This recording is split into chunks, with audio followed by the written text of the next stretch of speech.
This is a beautiful church, so once again, thank you to the pastor for allowing us to use this. This is really beautiful. And thank you all for being here tonight and for caring enough to take the time and listen and participate and be active. I always begin my remarks with a disclaimer, and that disclaimer is this. If anybody here came hoping to hear a balanced presentation, then they're going to be sorely disappointed. I say this because a lot of the things that you're about to hear tonight are difficult to hear. And also because I don't believe that a balanced presentation on this topic is possible. Anybody that cares enough to speak about this probably has a very strong opinion one way or the other. Almost everybody has feelings and strong emotions on this issue one way or the other. For me, it's deeply personal. And the issue itself is not a balanced issue. There is no balance in this issue. So therefore, I say this because there cannot be a balanced presentation on this. And I think if anybody claims that their presentation is balanced, they're either misleading themselves or they're misleading their audience. This whole issue of Israel and Palestine is covered in so much myth. And there's so much double standard when people talk about this issue. And I'll give you two examples. I don't know if you heard Bibi Netanyahu's speech at the United Nations. I heard it not live, but after he actually delivered it. And he began it with probably the two most striking examples of myth and double standard. And he began by talking about the right of return of the Jews to their ancient homeland. And of course, the Jews that returned, so-called returned to their homeland, were not exactly the same Jews who were expelled from their homeland, right? Because these were expelled a couple of thousand years before that. These were not their descendants either, because this has been a very long time. So these are people, the people that actually came back, so to speak, are people that claim some kind of a heritage, some kind of a connection, a relationship to the ancient Hebrews. And they claimed that they had the right to return to their homeland, and this is what Zionism was about, and this was accepted by the world as the right. They had the right to return. Now, if we talk about the right of return of one nation, you'd expect that there would be, if we accept it as a principle, then you'd expect that we'd accept it in general, across the board. Yet when people talk about the right of return of Palestinians to their homeland, suddenly a red line comes up and everybody says, no, we can't talk about the right of return of the Palestinians. This has to be taken off the table. This is not negotiable. The right of return of the Palestinians is not acceptable. What's interesting about that is that the right of return of the Palestinians, quite often we talk about the actual people who had to leave their homes. And if they had already passed away, then we're talking about their direct descendants, people who still have the keys and the deeds to their homes, and quite often can go to the very spot where a village existed, where today there might be a highway, and will point out the mosque, and will point out the well, and will point out the door to their home. Yet they do not enjoy the right to return. So obviously, this is a double standard of immense proportions.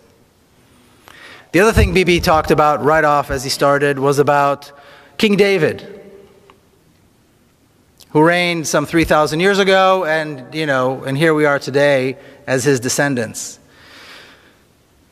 What's interesting is, besides the fact that there is no historical evidence that King David ever existed, outside the Bible, which of course is not a historical document, and Israeli archaeologists have all but turned up the entire country to find proof that he ever existed. Today, as we speak, an entire town, an entire community is being kicked out of their homes and forced into exile through violence in order to prove that King David existed in a place called Silwan. It's a community of 50,000 people right outside the walls of the old city of Jerusalem. Yet the world sees nothing wrong with this. American money is poured into this project to build what is called the new city of David. an archaeological park, and a community of 50,000 Palestinians has to be terrorized in order to leave.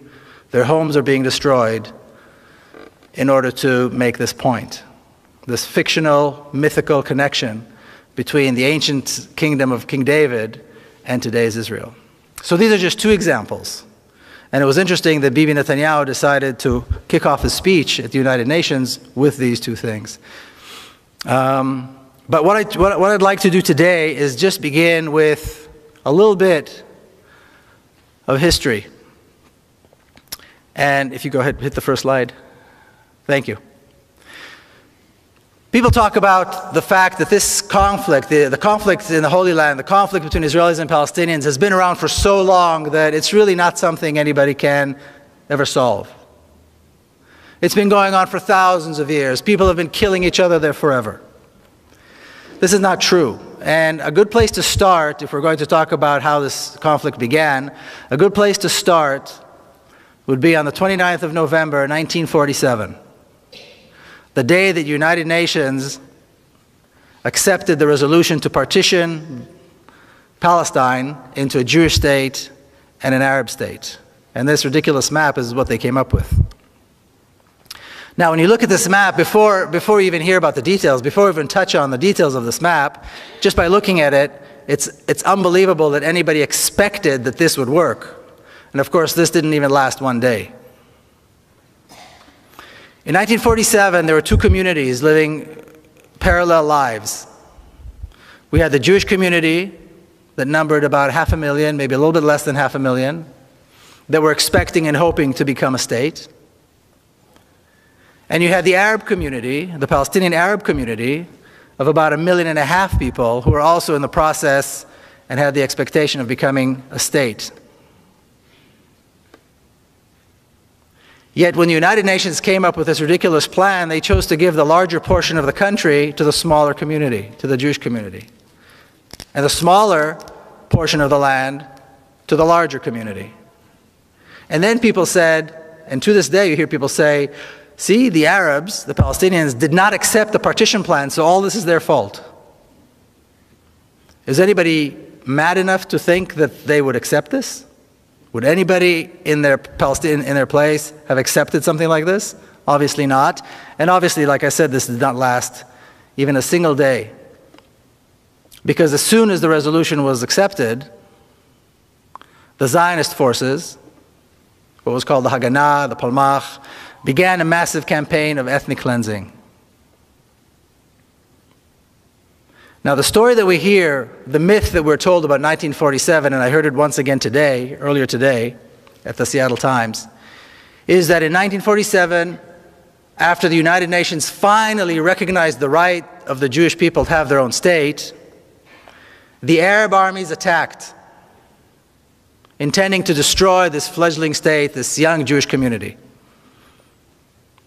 And this is only several years after the Nazi Holocaust. Yet somehow, between the end of 1947 and the end of 1948, the Zionist forces were able to conquer almost 80% of the country, destroy over 500 towns and villages, including schools and mosques and churches and homes, and exile almost 1 million people within a 12-month period. How did they do this if they were being attacked by massive armies from the outside? But once again, when we look at the facts, we realize that in 1947, the Jewish community, the Zionist community, had quite a substantial military force. They had a force of close to 40,000 armed men. And well-trained, well-indoctrinated. My father was one of them. There was no equivalent on the Palestinian side. The Palestinians have never had a military force. To this day, the Palestinians have never had an army or a military force. There was no equivalent of the other side. The Arab armies, such as they were, didn't enter the war until late in May of 1948. Much of the ethnic cleansing had already taken place. The war had been taking place for over 6 months by then. So, of course, this is a myth. This is a myth that nobody takes the time to investigate and question. But once again, the reality that in a 12-month period, so much was done exactly because that is exactly was the purpose of these Zionist forces. To capture as much of the land as possible and get rid of as many people as possible. And that's exactly what they did. Would you hit the next one, please? You heard the story, Judith related to the story about my mother. That's my mother. She's 86 now. She's still living in Jerusalem.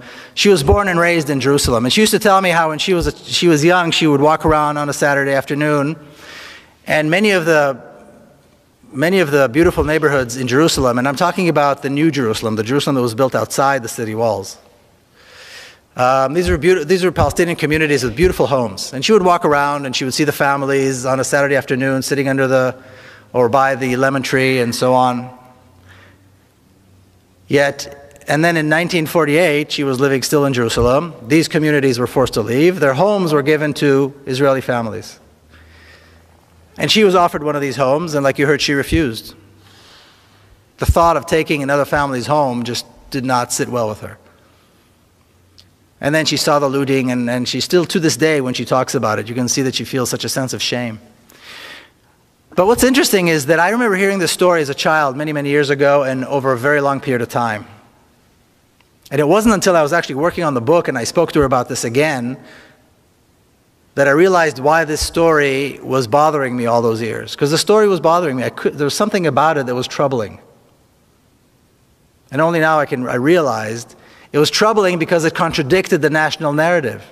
It contradicted what I learned in school. That the Arabs attacked, we won, they left, and we get the spoils. So what's wrong with taking their homes? If this is the truth, then there's no wrong in taking their homes. They attacked, and we won. It's fair enough. But once again, like I said, hearing this story in the back of my mind over and over and over again kind of troubled me. And this is exactly why. The truth lays in the personal story, not in the national narrative. Can you hit the next one, please? The title of the book is The General Son, and then the subtitle is Journey of an Israeli in Palestine. So the General Son is a big part of who I am, and this is my father as a general. Now, after the State of Israel was established and the Jewish militia, the Zionist militia became the Israeli army, he remained as an officer and had a very long and interesting military career. 20 years later, 1967, the drums of war were beating. He was already a general. And a lot has been written about what happened in 1967 and why the war broke out and who actually started the war and why. A lot of books have been written about this, movies have been made about this, and it's an interesting period. Now, just kind of to touch on the history, some of you I'm sure recall,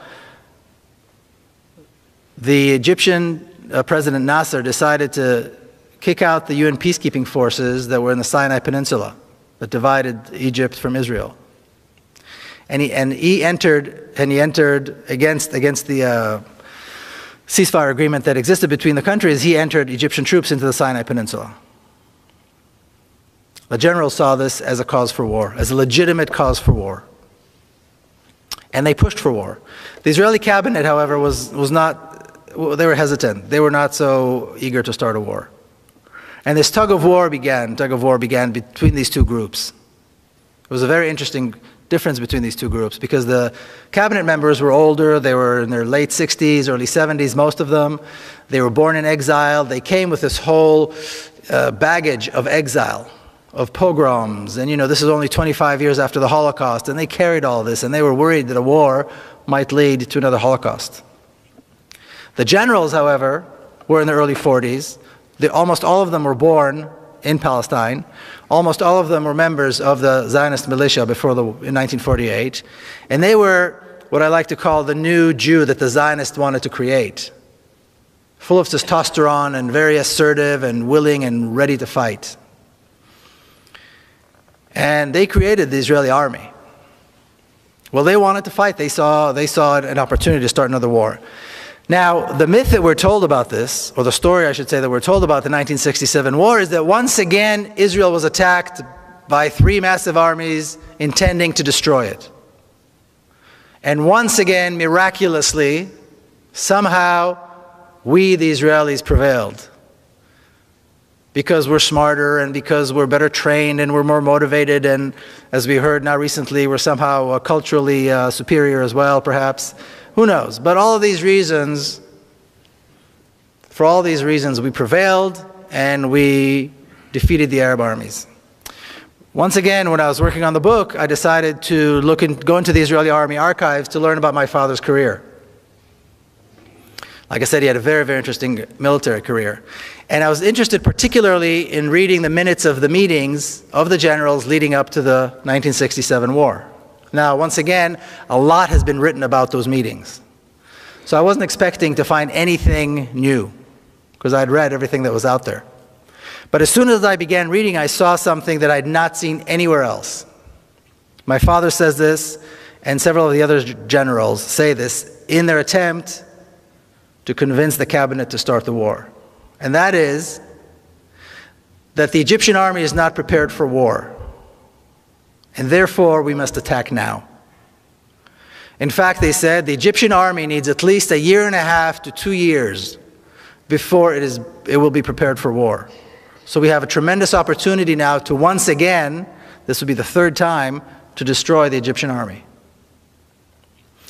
And the fact that the Egyptian army brought their troops into Sinai and closer to us, closer to Israel, only makes it easier for us to destroy them. Not only are they not talking about an existential threat, they're not talking about any threat. They're talking about an opportunity, a military opportunity to once again defeat the Egyptian army. So once again, the myth fizzles away. The generals, of course, won the day. The government gave them the okay to start a preemptive strike against Egypt. The Egyptian army was decimated in a couple of days. The Sinai Peninsula was conquered once again. The Gaza Strip was conquered. And the generals wanted more. The generals wanted more. They wanted the West Bank, which was a sore spot for them because in 1948 they wanted to take it. They were young commanders in 1948, and they wanted the West Bank then. But for political reasons, Israel decided not to take it. Well, here was their opportunity, and they took the West Bank. And they'd wanted the Golan Heights for a long time too, because it's high up above the Galilee, and there's lots of water there, and they took that as well. And there was a lot of ambition too. The generals, the northern commander wanted the Golan Heights, the central commander wanted, they all wanted the laurels of victory. They had no doubt that they were going to be victorious. In 6 days, the Israeli army defeated and destroyed 3 Arab armies, conquered the West Bank, the Golan Heights, the Sinai Peninsula, the Gaza Strip, killed over 15,000 Arab soldiers, at a loss of 700 soldiers to the Israeli army. 15,000 to 700, that's quite a ratio. And all this was done in 6 days as Arab armies were attacking them. Also attacked the USS Liberty and killed 34 True. 171 Americans. True. That's another one of those stories that nobody talks about, the USS Liberty, that's right. So again, the myth fizzles away once you actually take a look at the facts. Now, my father did something very interesting. After the war was over, at the very first meeting of the generals, the very first weekly meeting, he stood up and he said, now we have an opportunity to solve the Palestinian question. We can now offer the Palestinians a state in the West Bank and Gaza. If we do this, this will be the first Arab state with which Israel will have a peace agreement. It'll be a bridge for peace agreements with the other Arab countries, since Palestine, of course, was always a central issue. And we can go on living, being the democratic Jewish state that we want it to be. And as he was saying this, a massive settlement project and an ethnic cleansing project began in the West Bank. Hundreds of thousands were thrown out. Towns and villages and cities were destroyed, and new towns were being built. And highways, and so on, and infrastructure to bring Israelis into the West Bank. Just as Israel had done after 1948, destroying Palestinian towns and villages, changing the names and building towns and villages for Israelis, the same thing was done in the West Bank after 1967. For Israel, this meant the job was done. In essence, what they did was they erased Palestine off the map. I always like to show this picture. This is the victory lap. These are all the generals standing after the war, young, victorious. And in the center is Zalman Shazar, who is the president of the state of Israel. Israel has a president as kind of a symbolic figure, somebody who used to be something important in his lifetime. And you see the old generation and the new generation. And this new generation of generals is often referred to as the silver tray upon which the land of Israel was given to the Jewish people. Because from that point on, the entire land of Israel was under Jewish control for the first time after 2,000 years and only 25 years after the Holocaust. Historically, from a Zionist perspective, this is unbelievable, unprecedented. But in fact, this is what they did. Palestine was erased completely from the map, and Israel was in completely over the entire map. This was the objective, this was the name of the game. Erasing Palestine, getting rid of the people, and de-Arabizing the country. De-Arabizing the country is what was left to do. That's why when people talk about the possibility of Israel somehow giving up the West Bank for a Palestinian state, if it wasn't so sad, it would be funny. It shows a complete misunderstanding of the objective of Zionism and the Jewish state, and the Zionist state.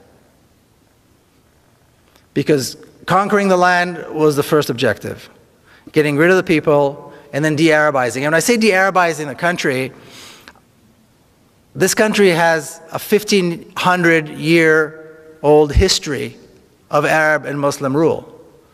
It was an Arab and a Muslim country more than it was anything else in history. So that has to be destroyed. Monuments have to be destroyed. Names have to be changed. The history has to be rewritten to connect once again King David to today's Israel, and completely disregard the fact that this is in fact an Arab country, that it is in fact in the center of the Arab world, and that in fact over half of the population are Arabs. Now, after my father retired from the military, he did something even more stunning. He dedicated the rest of his life to the creation of a Palestinian state and peace with the Palestinians in the West Bank and Gaza, and he advocated for equal rights for the Palestinians who are Israeli citizens. Two things which are yet to be achieved.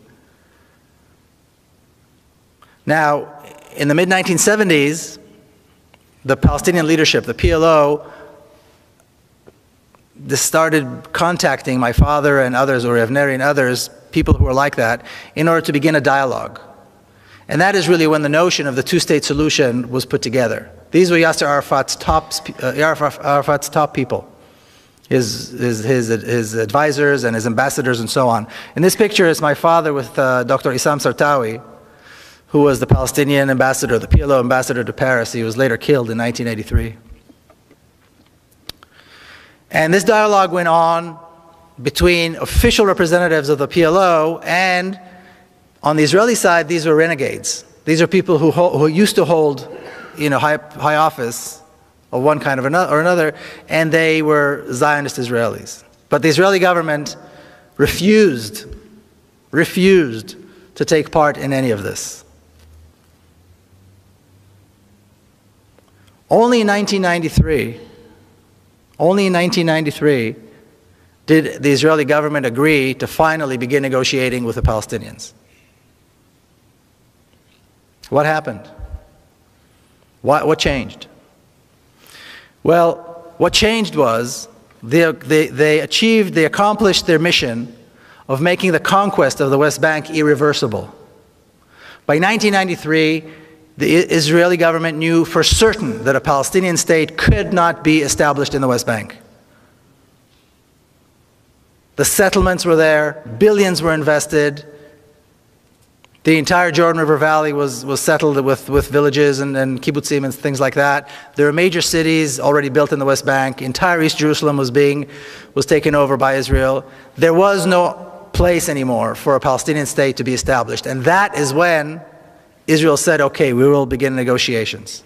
So they allowed Arafat to come, misleading him into thinking that they were really intending to make peace, and basically trying to force him to sign an agreement that would complete his surrender.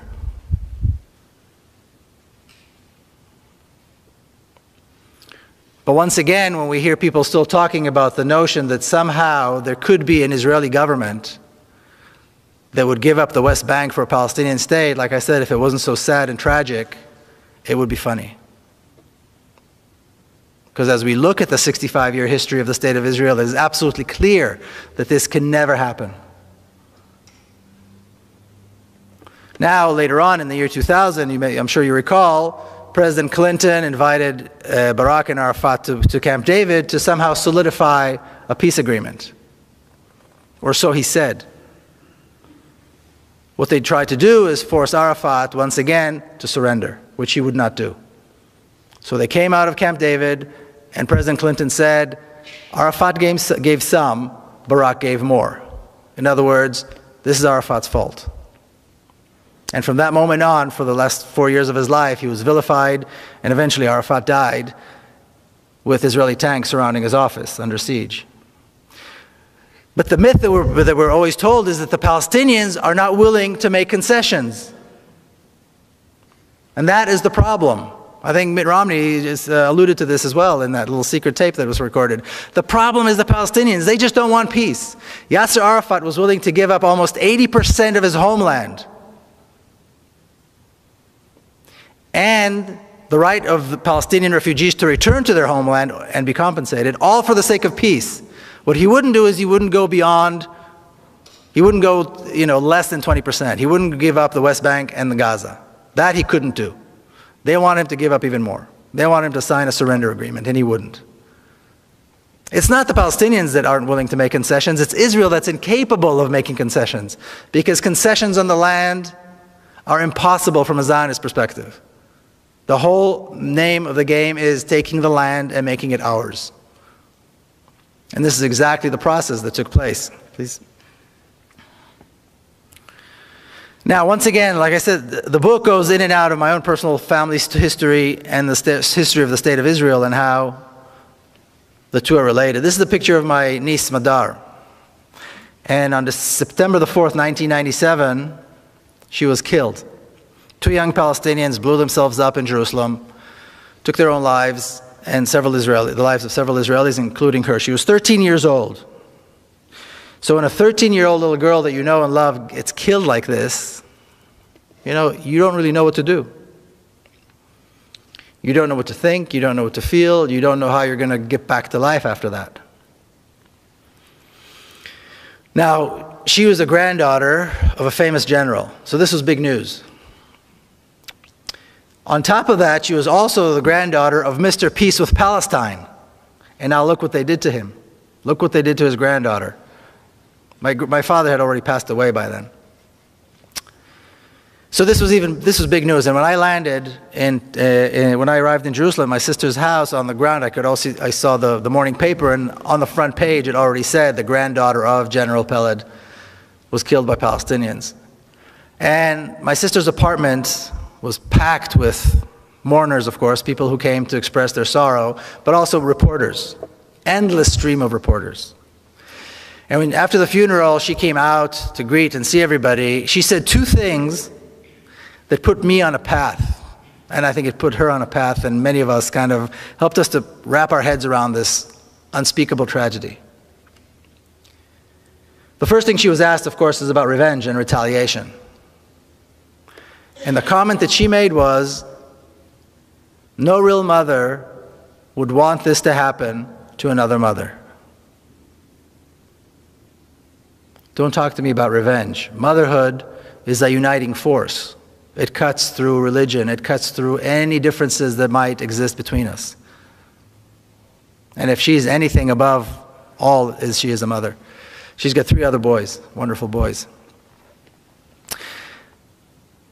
And the second thing she said was, my government is responsible. My government brought these 2 young men to such a level of despair that they would take their own lives and take the lives of other innocent people, including a 13-year-old girl. The brutal oppression under which the Palestinians have to live because of us is the cause of this. That is why this is happening. If we want this to happen, we have to lift the oppression. As long as Palestinians are denied hope and denied freedom and denied water and denied their land and their homes, this will continue to happen. I point a finger at my own government. And interestingly enough, Bibi Netanyahu, who's today Prime Minister, was Prime Minister then as well. He also used to be a close personal friend of my sister because they went to school together in Jerusalem. That's a whole other side story. So then I came back, you know, the 7 days of mourning that we Jews keep, you know, were over, and I had to come back. I lived here in America already, and you have to go to work the next day, and how do you do this? But somehow what my sister said put me on a path, and I decided, okay, it's time to do something. Because she became very outspoken. And her husband, Rami, became very outspoken, as some of you, I think, know, some of you have heard him here, about the need for reconciliation and the need to allow the Palestinians their rights and freedoms. I was lucky enough that in San Diego I met a group of people. It was a Jewish-Palestinian dialogue group. It took me some time to find them, and it took me some time to understand what I was going to do. And what was interesting was, I was 39 years old. I was here in the United States. And that was the very first time I ever met Palestinians. I grew up in Jerusalem. I was born and raised in Jerusalem, a mixed city. The first time I ever sat with Palestinians in a normal setting as completely equal people was here in the United States. Because even though Jerusalem is, you know, so-called united and so on, it's completely segregated. So an Israeli boy does not meet Palestinians. I mean, you might see them doing landscaping or, you know, washing dishes. And then I began hearing all these stories that I'd never heard before. This was a dialogue group, so it was not about, you know, accusing or arguing. Everybody told their story. And I'm sitting with Palestinians, and they're telling me about forced exile and about massacres and all these things that we don't do. We Israelis don't do these things. We're a moral people. We're a moral army. We've made mistakes. We're not perfect. But basically, we don't do these things. And my good fortune was that I was around a group of people, mostly Palestinians, who helped me go through this transformation. It's like learning, I don't know, it's like having your teeth pulled out without anesthesia. It's so painful. You suddenly learn that everything you know is not true. And coming from my background with my family history, that was very painful. But they were very gracious and very generous in the way they kind of led me through this. And I'm forever grateful to that Palestinian community in San Diego for, you know, carrying me along. It took several years. The way now I talk about it like it was easy, but it was very difficult and it took a very long time. And then I became active. And then I started visiting Palestinian communities inside Israel, and I would visit the West Bank, and I began learning more and more about the issue. Would you hit the next one, please? And as I traveled to the West Bank, I would see this. If you've been to Kalandia or any of the major checkpoints, you see the sign. It's about the size of one of these walls. It's a massive sign. And as you can see, it's white letters over a red background, which usually means danger. And of course, it's in Hebrew. And what the sign says is that this road leads to Area A, which is under Palestinian control. And entry to Israelis into Area A is forbidden. It's life-threatening, and it's a felony. And if you notice, there are 2 exclamation marks. So if you're not scared yet, the 2 exclamation marks will probably do the trick.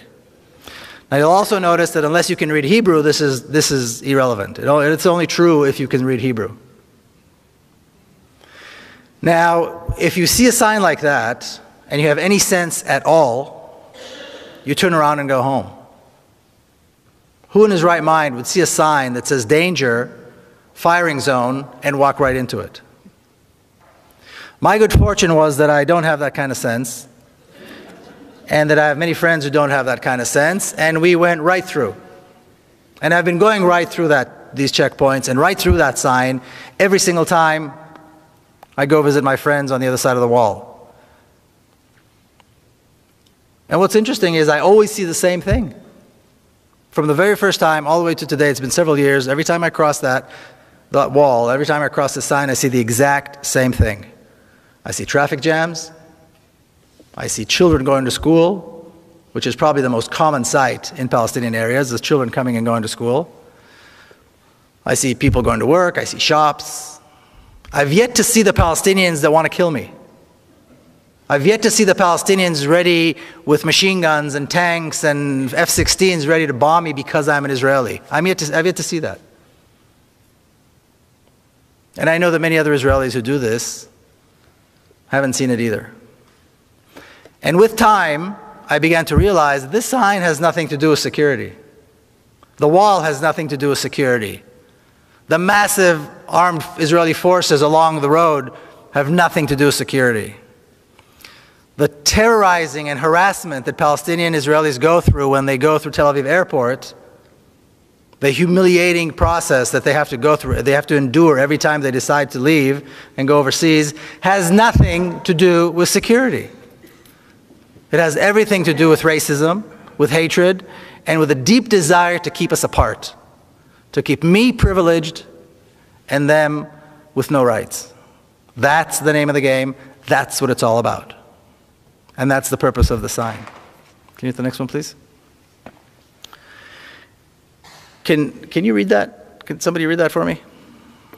United Nations Resolution 3013 from 1973 states, the struggles of peoples under colonial and alien domination and racist regimes for the implementation of their right to self-determination and independence is legitimate and in full accordance with the principles of international law. Legitimate and in full accordance with the principle of international law.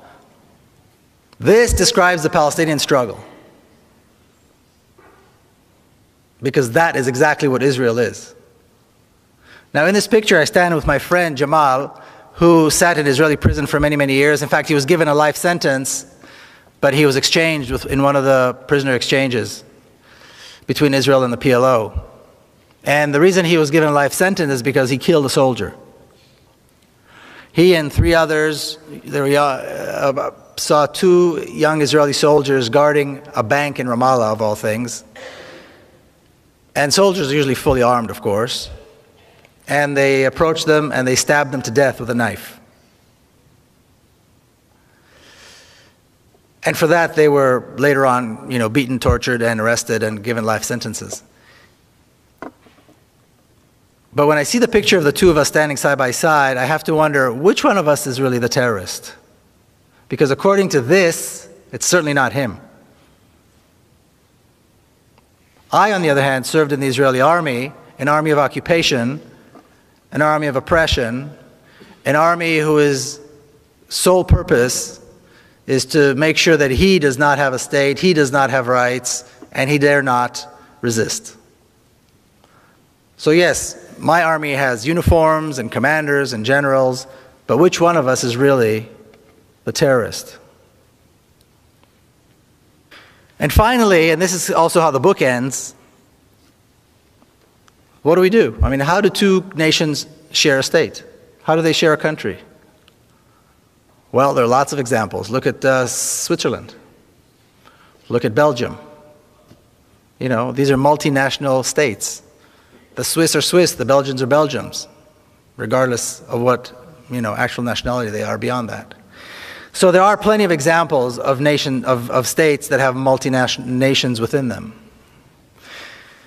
Once again, going back to this question, is one state the right thing? Is two states the right thing? Are three states the right thing? Somebody gave me something, about a confederation. The reality is that Israel had created a one state. The borders, in terms of what, from Israeli perspective, are very clear. The borders of the state of Israel are the Jordan River on the east and the Mediterranean on the west. That's it. If you look at Israeli school books, if you look at weather maps, if you look at any official maps of the state of Israel, it is absolutely clear. There is no question in anybody's mind what the borders of the state of Israel are. That's it. So the notion that there could be an Israeli government that would give up some of that is absolutely absurd. And Israel governs this one state very skillfully with three different sets of laws. You have the laws that govern people like myself, Israeli Jews, who can come and go and say what they please. Pretty much a democratic state for all purposes. You've got the laws that govern the Palestinians who are citizens of Israel, and there are over 30 laws in the law books that discriminate against them specifically, and you've got an entire culture of discrimination against them that is deep-seated and deep-rooted in Israeli society.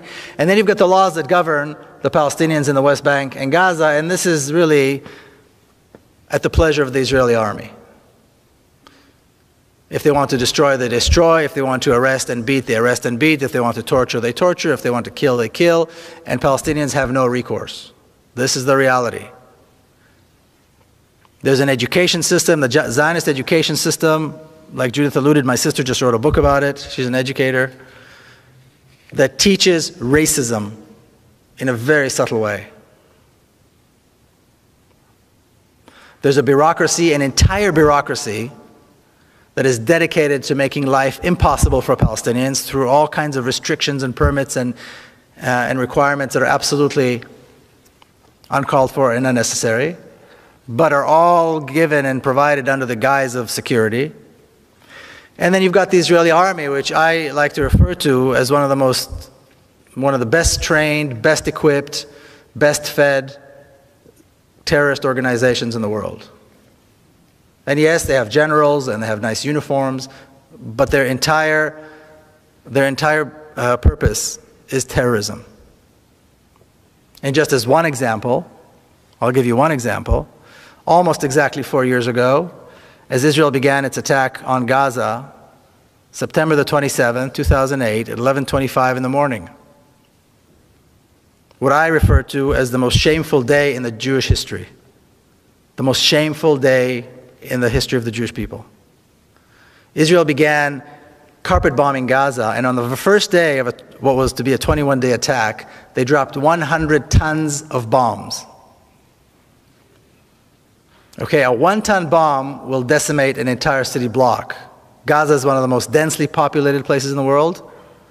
800,000 children live in Gaza.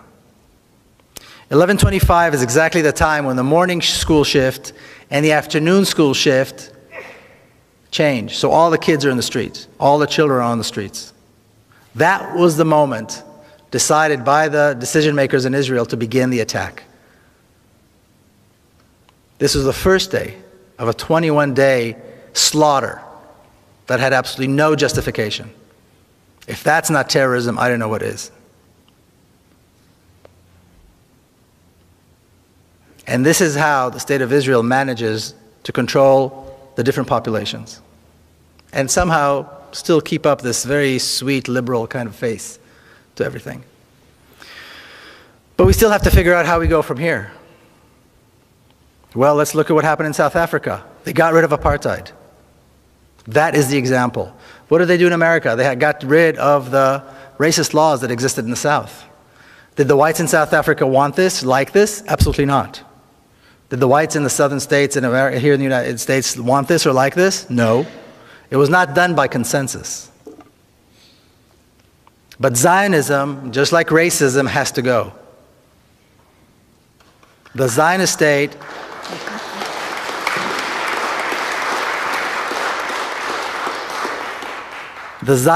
has to be replaced with a democracy. Equal rights. We have 5.5 million Palestinians, about 6.5 million Israelis. There's absolutely no reason in the world why they can't live together as equals. Now, often when Jewish people hear this, especially if they support Zionism and support the state of Israel, they go, see, you're talking about genocide. You're talking about another Holocaust. That's just an excuse. There's no reason to assume this is going to be violent. There's no reason for a transfer of power to be violent. Evil dictatorships can be, and evil regimes can be replaced by democracies without violence. It's happened before. There's no reason why it won't happen again. I just heard this thing today about the vast differences between Israelis and Palestinians, cultural differences, the cultural superiority of the Israelis. I've never heard such nonsense in my life. The two societies could not be more similar. Their languages are similar. Their religions are similar. More than half Israelis, more than half of all Israelis are descendants of people who came from the Middle East. They're descendants of Arab Jews who came from Iraq, who came from North Africa, who came from Yemen.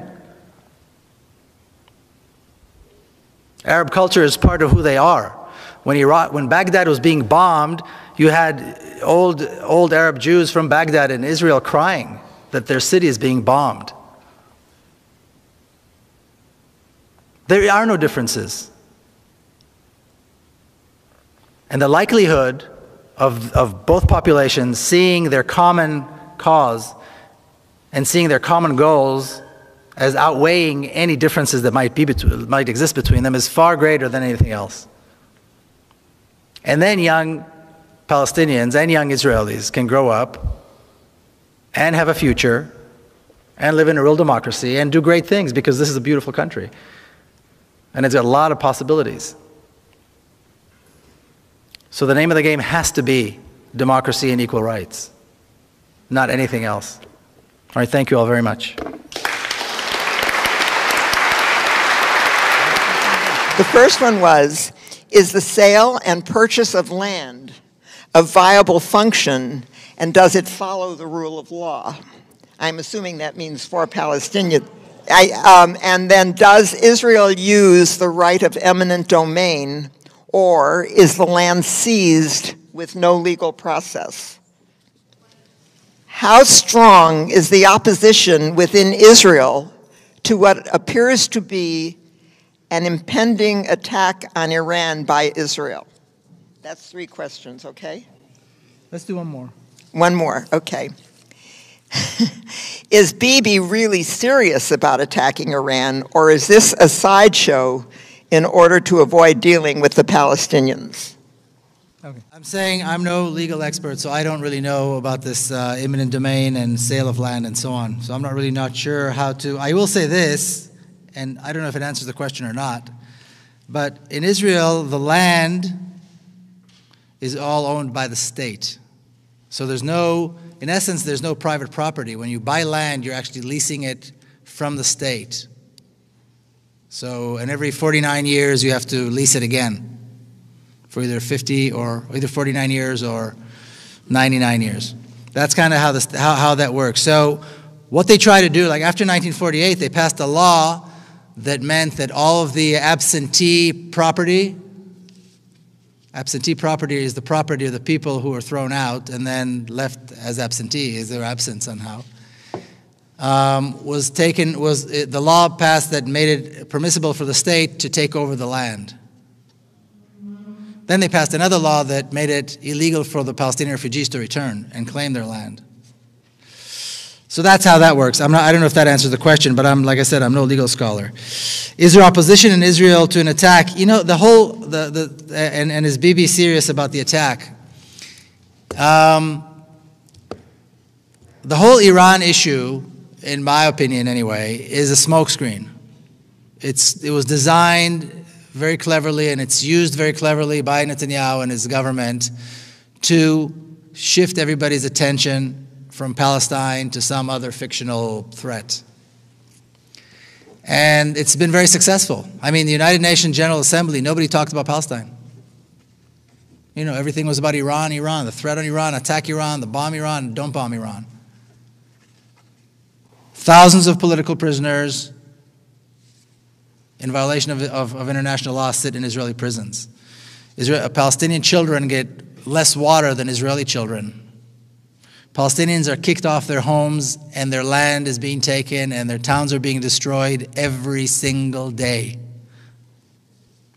People are being killed, shot and killed in nonviolent protests in the West Bank every single week. How can you talk about this nonsense, though, when there's a threat of an the Iranian nuclear threat? And they managed to manipulate this. So I don't think he's serious. I think he would be politically insane to let go of this wonderful card. But as long as he can keep talking about an Iranian threat, people are not going to talk about Palestine. What's the point of attacking Iran? What will that give him? Politically, it gives him nothing. Militarily, it gives him nothing, because there is no threat. And then he's going to have a problem. This way, he's got this issue. He's had it for several years, and I don't think he'll give it up. So I don't think he's serious about it. That's not to say that there is no possibility that something might happen, but I can't imagine that he would do that. And you know, people in Israel are basically scared. I mean, what do people know? People know what they read, what they hear in the paper. Every day, the headline, somebody says something about Iran. The defense minister decided to say, just a few weeks ago, and the defense minister goes back and forth, supporting it and being against it, and supporting it and being against it. And so a few weeks ago, there was a headline saying, quoting him as saying, that the blade that rests on our necks now is even sharper and more dangerous than the threat of 1967. So my first reaction was, he should read my book. But you know, anybody that's knowledgeable knows that there was no threat in 1967, but they want to create this tension they bring back that tension of 1967 where people are actually afraid. Israelis in 1967 were scared to death. The generals didn't let on that this was going to be a very easy war. You know, people were actually afraid that there would be another Holocaust. And they're creating this fear again so that they can continue to talk about this threat. So I don't think it's a real threat, and I don't think Bibi would attack, because it's too good of a political card to give up. More questions? Yeah. Okay. Do you think a one-state solution will work, given that 60 to 70% of Israeli Jews and Israeli Arabs and Palestinians do not favor a one-state solution? How do you make this happen? That's one question, okay? Okay. Well, and the second one is similar, so I won't read it.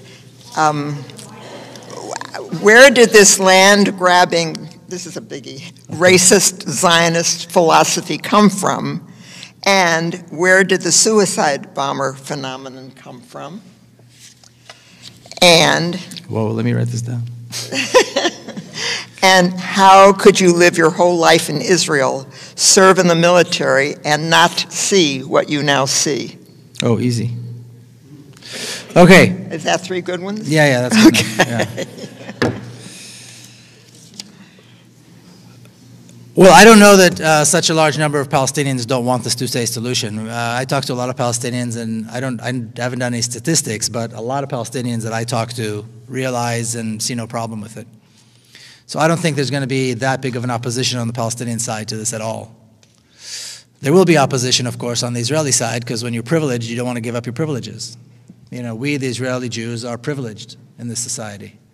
And the privileges that are given to us by the state are part of the attempt to set us apart from the Palestinians.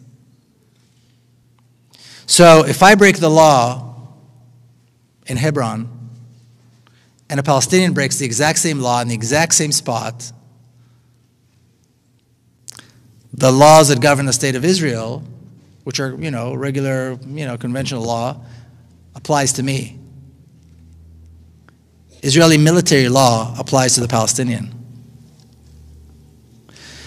If I participate, or I should say when I participate in protests in the West Bank and I get arrested, everybody knows how it's going to end. I go home at the end of the day. I might get roughed up a little bit, whatever, but at the end of the day, everybody knows I go home. Because I'm an Israeli Jew. Palestinian that gets arrested will be beaten, will be tortured, and will be kept in prison as long as the local commander wants him in prison. It could be a day, it could be a week, it could be a month, it could be a year, without charges and without a trial. And then 6 months later, I get a letter from the police saying that the case was closed because of something, some technicality. So Israelis are not going to want to give up this privilege, but I think whites in South Africa didn't want to give up their privilege, and whites in America didn't want to give up their privilege either, but they're going to have to. Things like this are not done as a result of a consensus. That's why there are pressures. That's why there's BDS. That's why there's a non-violent resistance. That's why we have events like this. That's why more and more American Jews are breaking away from Zionism and coming and organizing events like this. And whether they like it or not, this is the transformation that's going to take place. People ask me, well, I'll tell you a little story. I was asked, I spoke at an 8th grade class. A friend of mine is a teacher of this really nice, special kind of a school where kids actually learn about stuff. So it's an 8th grade class, and they're learning about this issue. And they've been learning about it for a few weeks, and they wanted me to come and speak. And they took a poll among themselves asking how many of them think there will be a solution in their lifetime. A peaceful solution in their lifetime. These are 8th graders. They're 13 years old. 80% said no. So when I came to speak, I said, well, let's see if I can't change your mind. Because it's all a question of what you know. And I explained to them about the similarities about the societies and all the possibilities that exist once the state of Israel is transformed into a democracy. If I didn't think this was possible in my lifetime, I wouldn't be doing this. If I wasn't completely confident that this is actually going to happen, I wouldn't be doing this. So Israelis aren't going to like it, but they don't need to like it. That's kind of the way these things are. But I think Palestinians, the impression that I have, and I'm there a lot, is that Palestinians actually do favor this. Okay, there's two questions here. One is about where did Zionist philosophy come from? Well, in the turn of the 19th century, there was, this nationalism rose, and all these little groups decided that they were going to become nations. And my grandparents were part of that. They were Jews, and they were in Eastern Europe, and they suffered from pogroms, and they suffered from all kinds of discrimination and racism against Jews and anti-Semitism, and they thought, well, maybe this is a good idea. And when Zionism began, there was a whole scope of Zionisms. There were Zionists that believe in a democracy and that Jews and Arabs would live together. They didn't, in their wildest dreams, imagine that they would kick out people from their homes. And then there were other Zionists who later on became the mainstream Zionists, led by people like Ben-Gurion, who was Israel's first prime minister, that were radical, racist, and violent. And they won the day. And they gave the tone, and that's why Zionism is what it is today. Racist, violent, militant, and non-compromising.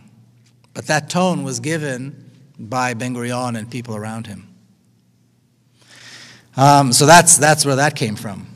And where did suicide bombers come from? I don't know that suicide bombing is a philosophy. I mean, there are 5.5 million Palestinians who live inside of Palestine. There's probably another 5 or so that live outside of Palestine. That's 10 million people. There were less than 200 suicide bombers. So it's not like, there's some kind of a madness of suicide bombers among Palestinians. Let's put things in perspective. And I don't know that there's a philosophy to it. I think when people are desperate enough and hopeless enough, they see their fathers being beaten and tortured, they see their sisters being shot and arrested, they see their homes being destroyed. They have no ability to go anywhere or buy food or provide water for their families or their siblings. And they see this massive army that is relentlessly oppressing them and beating them. If there's no hope, there's no hope. So we do what we can, But I think if we actually look at how many people actually did this, and I don't know a single Palestinian, and I know a lot of Palestinians, that thinks this was a good thing or supports it. So I think it's important to put the suicide bombing thing in proportion. Yeah. Okay, I have 4 cards here that all kind of deal with something, so it's not really 3 questions. I'll just give you a whole series of topics. Are you saying that nothing will change unless there are changes in American policies and public opinion? What can we do in our U.S. communities to support a single democratic state in Israel? Hold on, slow down. Slow How down. do we counter? Hold on. This is all part. Well, it's Yeah, all. but I gotta, Oh, you got to get them. Okay. So nothing will change unless something changes in the U.S. What can we do? Yeah. What can we do? No, Are you that's saying better. that nothing will change unless America? And what can we do in our communities to support a single democratic state Okay. and to counter? No, what? that's fine. That's fine. Oh, Go yeah, on. he wanted me to read them. I tried. Go on. Go on. How do we counter the influence of AIPAC and other Jewish organizations over U.S. policies? Okay. And how do we convince Americans, I assume, who speak against Israeli policies to fight the false accusation of anti-Semitism? And what do you see as the U.S. collusion with the current Zionist project? And who's actually calling the shots historically, the Zionist movement or the U.S. government and big business? Those are all related. Okay. Wow. That's a lot of questions. Okay. Well, nothing's going to change until a lot of things change. I think, closer? Yes. Okay. I think nothing's going to change until a lot of things change. So things have to change in this country, certainly, and they are changing in this country. Like I said, I'm going to be speaking right now. I'm booked through Thanksgiving, pretty much straight through. More than half of the events that I'm invited to speak at are organized by American Jews. So I see a very big change in what's perceived to be, American Jewry. It's no longer this blind admiration for AIPAC and for Israel and for the whole Zionist thing. Jews are looking at the state of Israel and they say, well, this does not represent us. This is not what we stand for. Thousands of political prisoners, torture, discrimination. This is not what American Jews stand for. So more and more American Jews are moving away from Zionism, and I think that's a very good thing. So that's changing already. I also think that, certainly the United Methodist, the Presbyterian churches are doing a lot of work on this issue. And they're making big strides, and they're bringing about big changes. And I think the more Americans see Jewish people criticize Israel, the more non-Jewish people will feel comfortable. And this anti-Semitic thing, people ask me this all the time. They say, well, look, you can say this because you are you, but when we say it, they call us anti-Semitic. And my reply to that is, fine. Maybe they call me a self-hating Jew. I just got something that said I was a self-hating Jew or that I hate Jews or something. Fine, I'll take that. Now, let's talk about something else. Can you explain to me why Palestinian children get no water? Well, can you explain to me how you justify dropping 100 tons of bombs on children? Can you explain to me throwing people out of their homes and making them homeless? Can you explain to me yanking kids out of their beds at 2 o'clock in the morning, throwing them in prison and torturing them? Can you explain all this to me? Perhaps I'm anti-Semitic. Now you explain all this to me. What does that make you? And this has to be the conversation. Calling people anti-Semitic is a very weak weapon. It's a very weak tool. It's all they've got. But when you actually look at it, it's completely meaningless. Because they do not have an answer for all those other questions. And that has to be the issue. They're the ones who have to explain, not anybody, not you, not us. You have nothing to explain. These are legitimate questions. You supported, you danced, you celebrated when Israel was dropping hundreds of tons on bombs on 800,000 children. They were locked up in Gaza and had nowhere to go. You supported this. I'm anti-Semitic? What does that make you? You support a country that deliberately prevents children from access to water.